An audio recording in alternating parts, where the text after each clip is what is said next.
teman-teman, ini kayak kodok.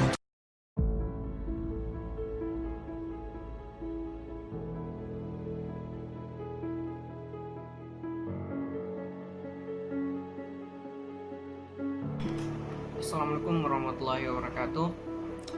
Di sini saya Muhammad Alislam Bahmi akan mengajarkan tutorial cara bermain catur. Nah, permainan catur merupakan permainan yang mengasah otak, yang terdiri dari kotak-kotak yang dimana terdiri dari dua kotak besar kiri dan kanan yang dimana kita mengatur strategi di dalamnya.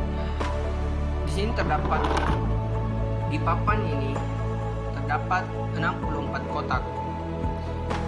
4 kotak di sini, 8 kotak di sini.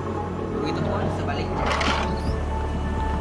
Di mana tujuan kita dalam simulator ini merupakan tujuan yang paling utama untuk membunuh raja. Apabila kita telah membunuh raja dari lawan kita, maka permainan catur telah berakhir. Baik, di sini saya akan menjelaskan komponen-komponen dari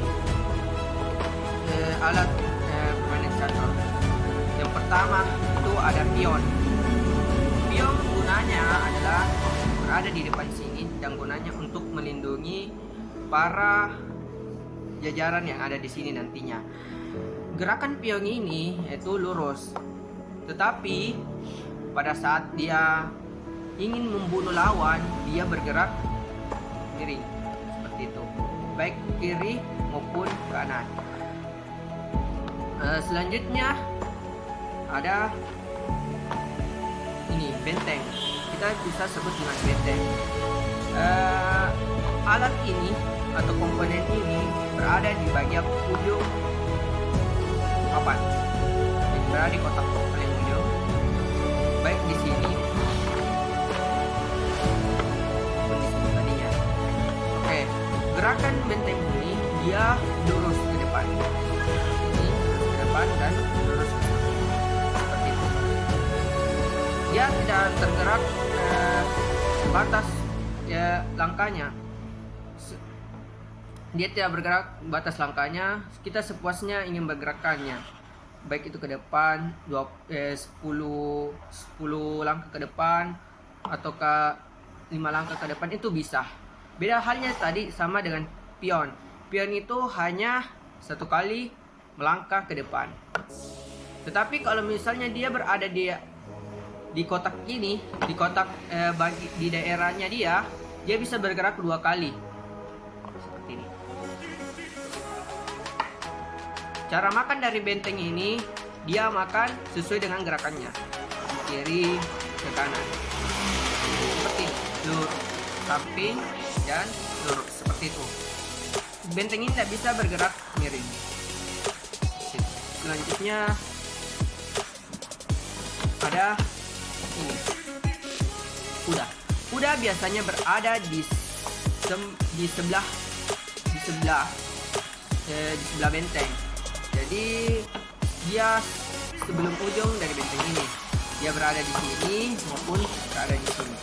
Nah, gerakan kuda ini banyak mungkin kita sudah ketahui, dia bergerak berbentuk L seperti ini.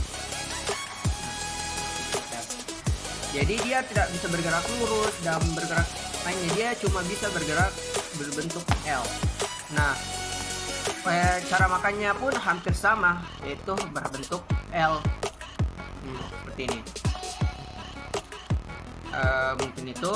Selanjutnya kita masuk di komponen. Nah, ini bisa kita sebut dengan peluncur. Banyak sekali nama dari ini, tapi saya selalu sebut ini peluncur. Peluncur ini berada di sebelah kuda, sebelah kanan kuda. Kalau kita berada di daerah sini, sebelah kanan kuda. Kalau kita berada di daerah sini, di sini sebelah kiri kuda. Apabila kita berada di sebelah sini, sebelah sini. Oke, gerakan ini menyesuaikan tempatnya. Apabila kita berada di kotak hitam, maka gerakan peluncur ini miring ya, miring hitam sesuai dengan kotak sebelumnya. Apabila dia hitam, maka peluncur ini bergerak sesuai dengan kotaknya, tetapi dia bergerak secara miring. Dia bergerak miring, dia juga tidak dibatasi, hampir sama benteng pergerakannya. Gerakan ini yang peluncur punya hampir sama halnya dengan gerakan pada saat memakan, pada saat ini membunuh lawan, seperti itu. Jadi gerakan peluncur ini dilihat dari kotak aslinya, kotak awalnya. Apabila dia misalnya di hitam, maka dia bergerak harus di hitam. Apabila dia berada di putih, maka dia harus bergerak di putih terus. Dia tidak boleh pindah keluar ke hitam. Seperti itu. Selanjutnya ada komponen ini. Komponen ini merupakan komponen yang paling diandalkan lah di permainan catur kita, karena ini merupakan sebuah kunci panglima kita untuk mengatur strategi. Dan ini pergerakannya dia leluasa, dia bergerak ke sini bisa, bergerak ke sini bisa, bergerak ke sini bisa, bergerak ke sini bisa. Dia bergerak semuanya dari komponen kita yang tadi ini. Dia bergerak semuanya di komponen kita tadi. Nah, seperti itu. Jadi ini kita sebut dengan Perdana Menteri. Saya sebut ini sebagai Perdana Menteri. Dia bergerak lurus sini dan ke sini. Cara makanya dia bergerak sesuai dengan pergerakannya. Tetapi dia Perdana Menteri ini tidak bisa mengikuti gerak dari si kuda ini. Kan si kuda ini bergerak secara berbentuk L, sedangkan Perdana Menteri ini tidak bisa bergerak secara bentuk L.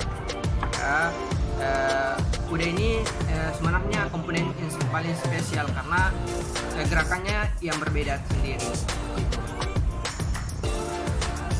Selanjutnya kita bahas yang terakhir. Nah, yang terakhir inilah merupakan kunci kemenangan kita.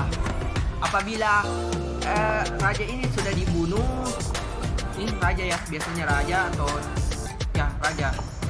Jadi kalau raja ini sudah terbunuh, maka berakhirlah permainan catur kita pada ronde pertama. Jadi inilah kunci kemenangan lawan. Apabila lawan sudah membunuh ini, maka kita sudah kalah. Seperti itu. Gerakan dari permainan ini, komponen raja, dia hampir sama si Perdana Menteri ini. Tapi beda halnya dia tidak sama-sama tidak bisa bergerak secara L. Jadi kuda ini adalah komponen yang paling spesial karena dia memiliki gerakannya sendiri, ini hampir sama dengan ini, tetapi yang membedakan cuma langkah dari ini cuma satu langkah aja. Ya, hampir sama dengan pion ini. Dia cuma seperti ini. Nah, begini juga sama raja ini. Dia cuma bergerak ke depan, ke samping selangkah, ya, satu langkah aja. Mungkin itu penjelasan mengenai komponen-komponen dari permainan permainan catur kita pada pagi hari ini. Jadi kesimpulannya bahwa permainan catur ini bagaimana kita mengatur strategi untuk membunuh ini. Ini agar kita bisa menyelesaikan pertandingan kita.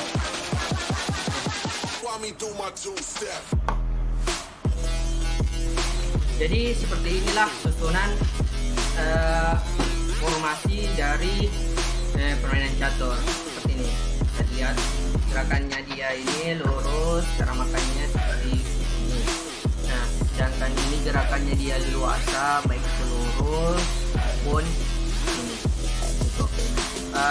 Si kuda ini kita tadi sudah ketahui bahwa dia bergerak berbentuk L seperti ini. Nah, sedangkan yang ini pion kita lurus, dia bergerak lurus. Selanjutnya ada benteng. Nah, benteng inilah bergerak lurus juga, atau ke sini bisa, ke sini bisa. Dia disesuaikan lah di mana kita bagusnya simpan. Nah, untuk ciri ini yang tadi saya bilang terdapat dua, dia berada di hitam dan di putih. Dia berada di hitam dan di putih. Ini bergerak dari kotak awalnya, berarti dia berada di hitam. Mungkin itulah tutorial saya dalam olahraga permainan catur ini. Permainan catur merupakan olahraga yang mengasah otak. So, bagaimana kita bisa melatih strategi kita dalam bagaimana kita bisa mengatur strategi untuk menyelesaikan permainan. Di sini kita butuhkan strategi yang matang untuk bisa mengalahkan si raja ini. Raja ini merupakan kunci kemenangan kita. Mungkin itu, selamat mencoba. Goodbye.